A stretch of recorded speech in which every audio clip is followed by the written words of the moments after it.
In this video, we will discuss the NCERT exercise of the chapter 1 motion. We will discuss and solve all the in-text question and the back exercise question. So the first in-text question is, an object has moved through a distance. Can it have a zero displacement? If yes, support your answer with an example. So the answer is yes, it can have a zero displacement. Now the question is, an object has moved through a distance. Now what do you mean by a distance? Distance is a path covered by an object. For example, it is a path covered from this point to this, A to B. So now the distance is of length AB and the displacement is also of the length AB. But when that object returns back to the same point A, so now the displacement will be zero. So whenever a journey started from a point and it ends at the same point, then the displacement is zero. So again I am explaining, whenever an object starts its journey from this position and if it reaches the point B, which is 50 km from that, so now the distance will be the 50 km. But when that object comes back to the same position, so now distance will be 50 plus 50. Whereas displacement will be 0, because when it moves back, then the initial and the final position is the same, whereas displacement is the shortest distance between the initial and final position. Similarly, if a person starts its journey and it moves in a circular path, then its distance will be the perimeter of this circle, but now displacement is 0 because it is at the same position. Initial and final position is same.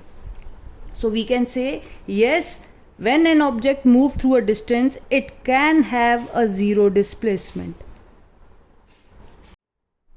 The next question is, a farmer moves along the boundary of a square field, each of side 10 meter, and he covered this distance, one complete round, in 40 seconds. Now if we calculate the distance traveled during this journey when he completed its one round, then it will be the perimeter of this square, that is 4 into each side, and what is the length of each side is 10 meter. So what is the distance traveled by him in 40 seconds? It is 40 meter. What will be the displacement? Will be 0 because he is taking a complete round. Now the second part of the question is, what will be the magnitude of its displacement at the end of 2 minutes and 20 seconds. So we have to find out what will be the displacement at this point. Now 2 minutes 20 seconds means how many seconds? So 2 into 60 will be 120 plus 20 140 seconds. Now as the farmer complete one round in 40 seconds, then how many rounds he will cover in 140 seconds? So it will be 140 divided by 40. This is because one round he is completing in 40 seconds. So total time is 140 divided by 40. So answer comes out to be 3.5 round, meaning 3.5 round is completed in this much of time, which can also be cross verify. How? For example, for the one round he take a 40 second, for second round again he will take 40 second, third round 40, so now the total will become 120. Now how many distance he has to more travel? 120 to become 140 seconds. So then means it is a half of third. So total 3.5 round is covered in this much of time. So now the total distance will be what? Total distance will be the path traveled during this time period. So as we have discussed, in first 40 seconds he will cover 40 meter, next 40 seconds 40 meter, then 40 meter, and then 20 meter. Because we are saying 40 meter in 40 seconds, meaning 1 meter in 1 second. So how many seconds are there? 140 seconds. So total distance will also become 140 meters. So this is the second part, which is not required. What is required here? We have to calculate the displacement. So now when when a farmer moving along this circular square field, so this is the first round, he reaches here, so now displacement will be 0 in first case, in second round again 0, third round again. Now in half of the round he reaches half distance more, meaning at here. So now the total displacement will be the shortest distance between the initial and the final. So this is the diagonal.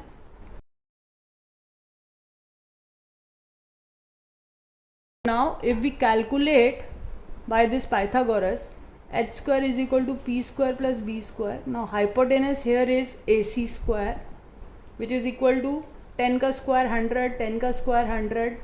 So 200, and then we find out the under root of 200, it will be 10 root 2. Now how we have calculate? As we know, 10 into 10 is 100 into 2. So 2 are there, so 1 will taken as common. So root will be removed for 10, but it will remain for 2. So answer will be 10 root 2 is the distance traveled, or is the displacement at the end of 2 minutes 20 seconds. And what is the distance? Distance is total path covered in 3.5 round. For example, in one round he is covering 40 meter. So in 3.5 round he will be covering 40 into 3.5, which again comes out to be 140 meter. So again I am repeating, in this question जो एक farmer था वो move along कर रहा था एक square field के around, और कितना टाइम ले रहा था वो एक राउंड को कवर करने में? 40 second. Now we have to find out what will be the displacement at the end of 2 minute 20 second. तो सबसे पहले हमने कन्वर्ट किया इस पूरे मिनट और सेकेंड को सेकेंड टाइम में. सो टोटल टाइम आ गया 140 second. And we know that in 40 second he is covering one round. तो 140 सेकेंड्स में वो कितने राउंड कवर करेगा? 3.5 round. So for the 3 round displacement will be 0 because he is completing one round, so displacement will be 0 for the 3 round. But for the next half round, meaning when he reaches at this point, so अब displacement कितना हो जाएगा? This AC will be the displacement part which we calculate by using the Pythagoras. और अगर हमें इसी question में distance पूछा होता तो हम सिंपल क्या करते, जितने राउंड होते और एक राउंड का डिस्टेंस बाय पेरीमीटर हमने कैलकुलेट किया, तो 3.5 into that perimeter will be the distance. अब इसी क्वेश्चन में एक और चीज़ पॉइंट ऐड ऑन हो सकता है कि if possible that person starts from this mid of this side, then what will be the displacement at the end of 2 minute 20 second. अभी तो हम कॉर्नर से स्टार्ट कर रहे हैं, मे पॉसिबल कि उसने मिड से स्टार्ट किया. So again when he take a 3.5 round, its position will be like this. तो अब अगर हमें ये डिस्प्लेसमेंट फाइंड आउट करनी है, so it is similar to that of the length of each side. That answer comes out to be 10 meter. But if it is given that he starts his journey from this mid of his side, एक side के mid point से अगर start कर रहा है, तब अगर हम 3.5 राउंड कैलकुलेट करें तो 3 राउंड्स के लिए तो डिस्प्लेसमेंट 0 हो जाएगा, और हाफ राउंड के लिए displacement equal to the length of each side आएगा, that is 10 metre. But it is only when he starts its journey from the mid of the point. Otherwise we consider that he starts from one corner. Now the next question, which of the following is true for displacement? It cannot be 0. Now this statement is false because as we know, whenever a person starts its journey and reaches back at the same point, then we can say its displacement is 0. Or we can say when a person is moving in a circular path and reaches the same point, then again he is covering a distance but its displacement is 0. So this statement is false, that it cannot be 0. Displacement can be 0. Now the second point, its magnitude is greater than the distance traveled by the object. Now this statement is also a false statement. Now for example, when a person starts his journey and he traveled a 5 kilometer and reaches this point, so now distance will be 5 kilometer and displacement also 5 kilometer. Now but when he comes back and reaches again at point A, so now the distance will be 5 plus 5 that is 10 kilometer. But now displacement is 0 because initial and final position is same. So we can say its magnitude is always equal to distance. Displacement magnitude is always equal or less than that of distance. कि जितना distance है या तो displacement उतनी होगी A से लेके B तक. जैसे हमने अगर एक सिंपल पाथ ट्रेवल किया तो यही इसका डिस्टेंस है, यही इसका डिस्प्लेसमेंट है. So here distance and displacement are same, but there are some cases when it reaches back and now its magnitude is always less than that of the distance. अगर हम इसमें एक ये वाला डायरेक्शन में लेते हैं, just for example it is 5 + 4. So when it start from this point and reaches this, then answer distance will be 9. But now displacement is just this diagonal, and how we calculate this diagonal? Again, h square is equal to p square plus b square. H is equal to under root. So 5 5 का 25, 4 4 का 16. Answer comes out to be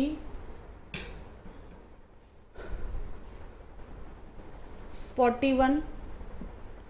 Under root of 41 is, so easiest method to calculate the 41, its value is greater than 6 but less than 7. We know that what is the square of 7? It is 49. What is square of 6? It is 36. Now here it is value 41. So it is in between 6 and 7. So here we can easily calculate that distance traveled is more whereas displacement is less. So there is one general statement that displacement can be equal to distance or its magnitude is less than that the distance traveled. So this statement is also false. Difference between speed and the velocity. So speed is the distance traveled by a body in a unit time, whereas velocity is the distance traveled by a body in a particular direction. That is, we can say displacement in a unit time. So velocity given by v is equal to displacement upon time, whereas speed is distance upon time. It is a scalar quantity because it does not depend upon the direction, whereas it is a vector quantity whose value depends upon the direction. So these two are the major difference between the speed and velocity. Speed is distance upon time, velocity is displacement over time. It is a scalar quantity and it is a vector quantity. Under what condition the magnitude of average velocity of an object is equal to its average speed? Now as we know, average velocity is total displacement over time and average speed is total distance over time. So both average velocity and average speed will become only equal in magnitude when both covered the same distance. That is, when displacement is equal to the distance, then we can say average velocity of an object is equal to its average speed.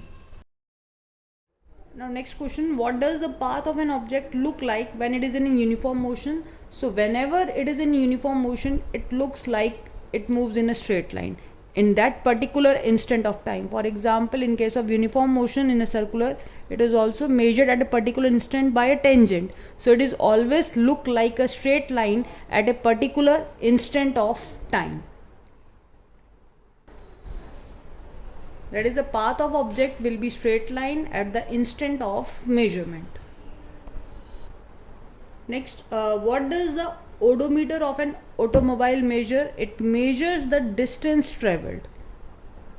So this is the picture I have taken. So odometer of an automobile measures the distance traveled by that automobile. Now the next question is, during an experiment, a signal from a spaceship reached the ground station in 5 minutes. What was the distance of the spaceship from the ground station? The signal traveled at the speed of light, that is 3 into 10 raised to power 8 meter per second. So what is given in the equation? So the first point is time is given that the signal reaches in 5 minutes. So the total time taken will be the 300 second, 5 into 60. and the speed in that is the speed of light, 3 into 10 raised to power 8 meter per second. Now we have to calculate the distance of the spaceship from the ground. We know that speed is equal to distance upon time. So now distance will be equal to speed into time. What is speed given here? 3 into 10 raised to power 8. What is the time here? 300 seconds. So it will be 3 into 9, and these two will be raised into it. So it will be 9 into 10 raised to power 10 meter is the distance of the spaceship from the ground. Now next question is, when will you say a body is in uniform acceleration or in non-uniform acceleration? So first of all, what is the meaning of the uniform acceleration? When velocity of an object increases or decreases by equal amount in equal interval of time. As we know, acceleration is v minus u upon t. Now if this change is of equal amount with equal interval of time, then this acceleration is said to be uniform acceleration. Now for example, if an object is moving in a straight line with, we can say, a uniform acceleration because equal amount of velocity decreases or increases in equal interval of a time. One more example, when an object freely fall from a height, so then the motion of that object is said to be uniformly accelerated. Now next will be the non-uniform acceleration. So when velocity of an object increases or decreases unequal amount, so now the amount is not equal, it is unequal amount in equal interval of a time. Now for example, if a car is moving on a road for a few time and then there is a crowd, then again a free road, then again there is a crowd. So what happened? Its acceleration first decreases, but now it will not be the same for this section of time.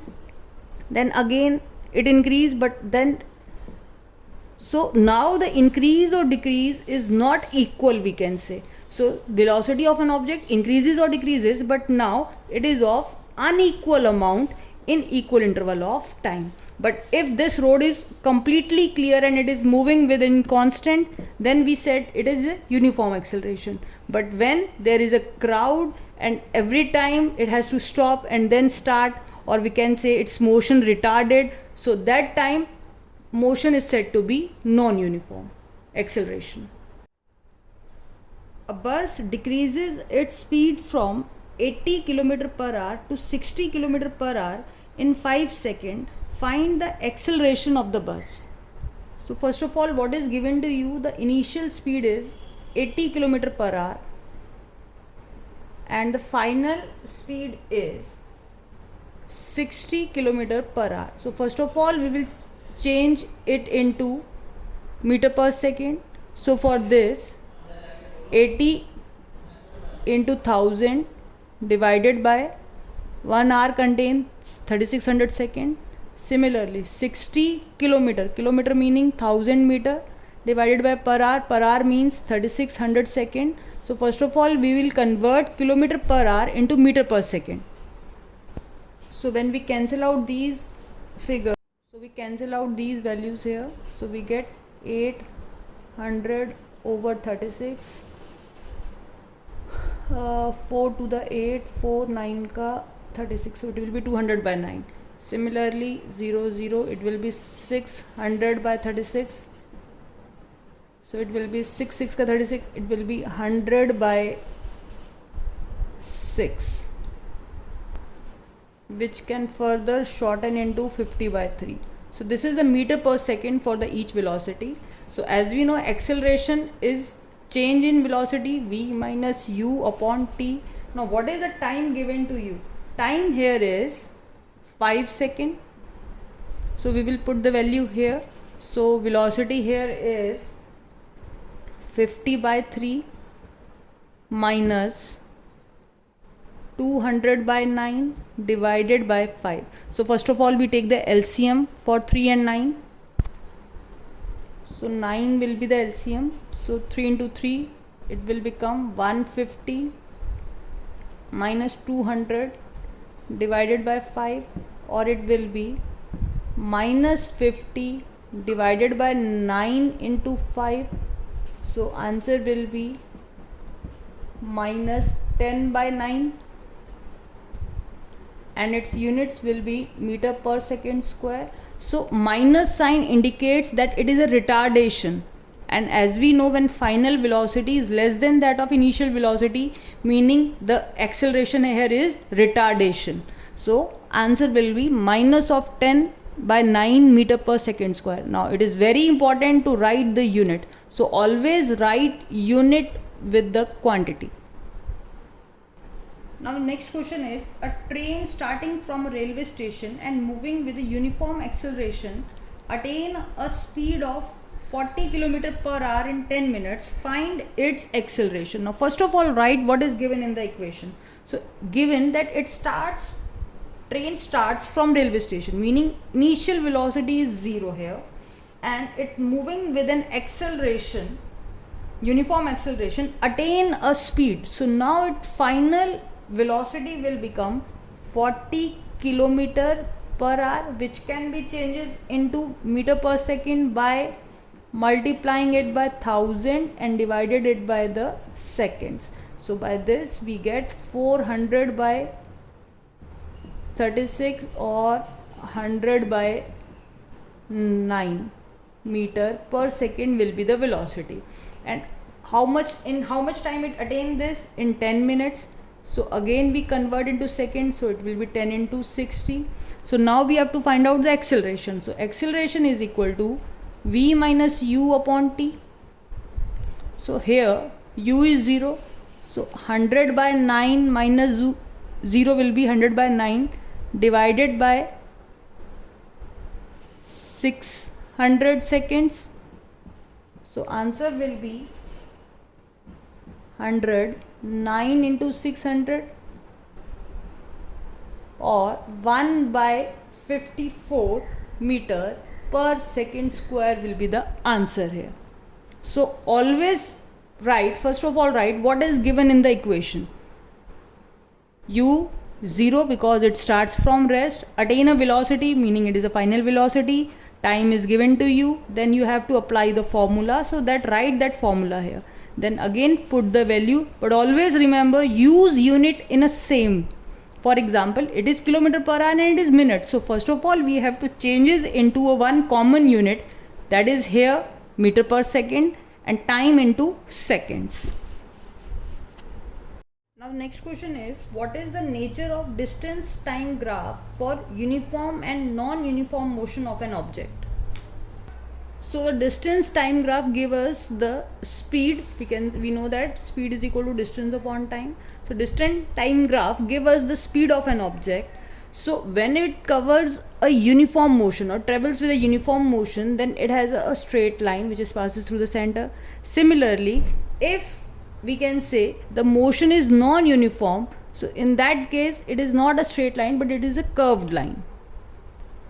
So the first graph represents the uniform motion, equal distance covered in an equal interval of time, whereas the second graph shows us the non-uniform motion, whereas the unequal distance is covered in equal interval of time. Now the next question is, what can you say about the motion of an object whose distance time graph is a straight line parallel to the time axis? So now this is a distance and this is a time, and if an axis is parallel to the time axis, just for example, so meaning its distance remain fixed for a different interval of time, so meaning the object is at rest because it is not changing its distance with time.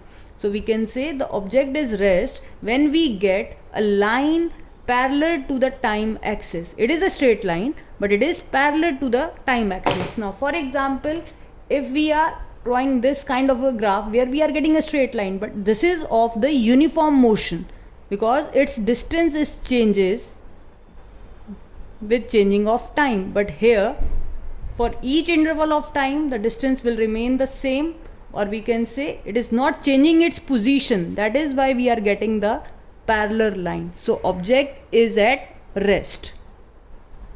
Now the next question is, what can you say about the motion of object if its speed time graph is a straight line parallel to the time axis. So now it is given, it is speed upon time, and now at this point it is moving, but it is parallel to time axis, so meaning its speed is fixed. So we can say the object is moving with a constant speed. So whenever we get a line which is parallel to the speed time graph to the time axis, then we can say it is moving with the constant speed. Whereas in the last case, when it is a distance time graph and we get a line parallel to time graph, and here distance is fixed, meaning the object is at rest. So always read it carefully what is given to you. If it is speed time graph and parallel to time axis, it is a constant speed. If it is a distance time graph and it is parallel to time axis, which means the object is at rest. Now the next question is, what is the quantity which is measured by the area occupied below the velocity time graph? Now for example, if this is a velocity time graph, just like this, now area covered below it. So we are taking this as an area. So for this area, velocity will remain the v, but here time is t1 and t2. Time change will be t2 minus t1. So that will comes out to be time. So area of this is just like, we can say it is a rectangle. It is length into breadth. So breadth here is time and this is velocity. So velocity into time is displacement. As we know, velocity is equal to displacement upon time. So displacement will be velocity into time. So what this area covered under the velocity time graph gave us? It gave us the displacement taken place in the journey.